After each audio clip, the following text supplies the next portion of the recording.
E a violência ao idoso, ela é muito mais frequente, por incrível que pareça, vindo da própria família. Então, às vezes, é um filho que na infância era maltratado, que não criou um vínculo afetivo sadio com esse idoso. Então, agora ele negligencia, agora ele usa o dinheiro que vem da aposentadoria para outros fins. Agora ele até faz, às vezes, abuso mesmo emocional, faz chantagem. Então, tem uma série de situações que vão acontecer e que são violência contra o idoso. E aí, no estatuto, você coloca as prioridades, você coloca, né? Então, uma coisa interessante é a questão, né, de fila, de prioridade, atendimento prioritário nos locais. Isso é uma coisa muito boa.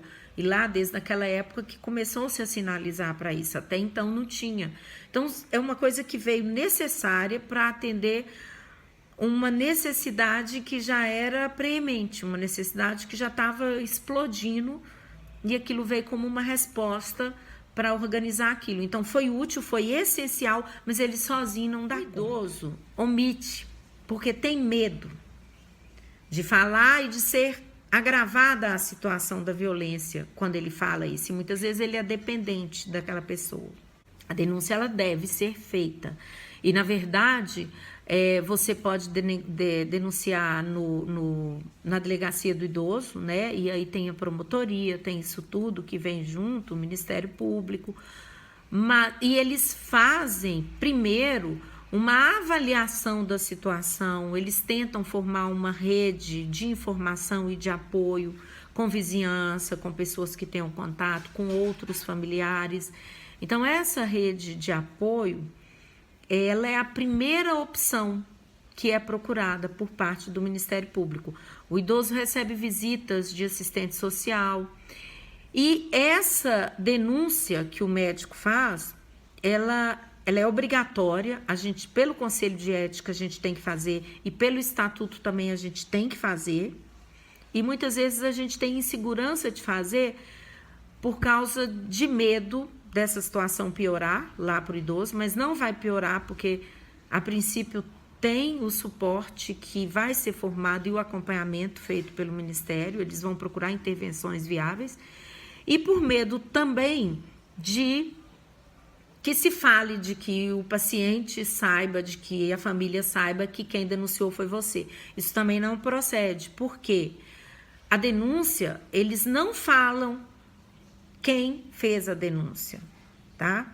Então, essa consulta, né, essa avaliação, esse levantamento que é feito lá na casa e com todo o envolto daquele paciente, não fala de onde veio a queixa ou de onde veio a suspeita.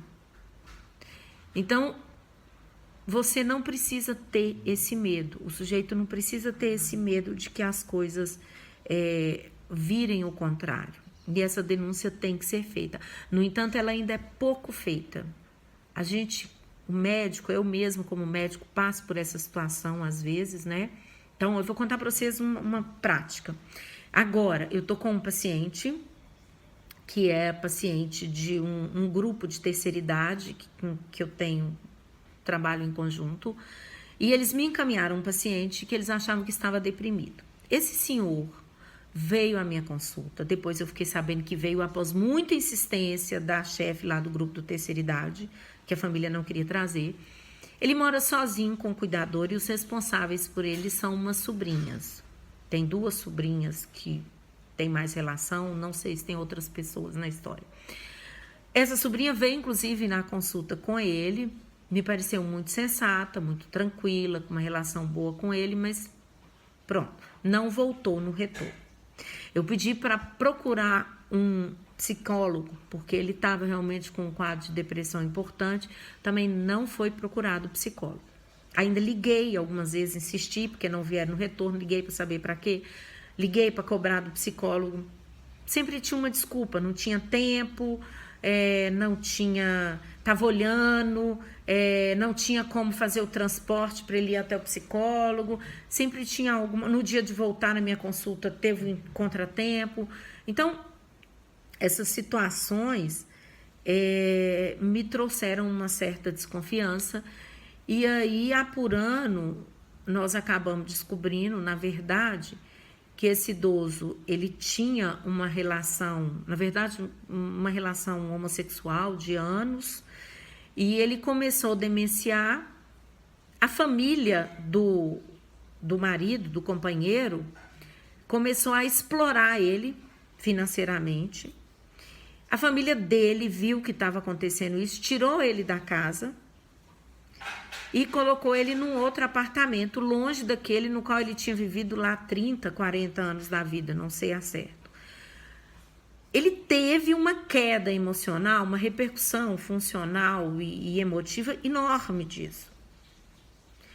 No entanto, a família começou a evitar contato dele com o companheiro e com os outros familiares, todos, segundo a família, para evitar essa situação de exploração. Só que essa família que pegou ele também não estava, dava um suporte mínimo, mas também não estava querendo mexer no lado emocional.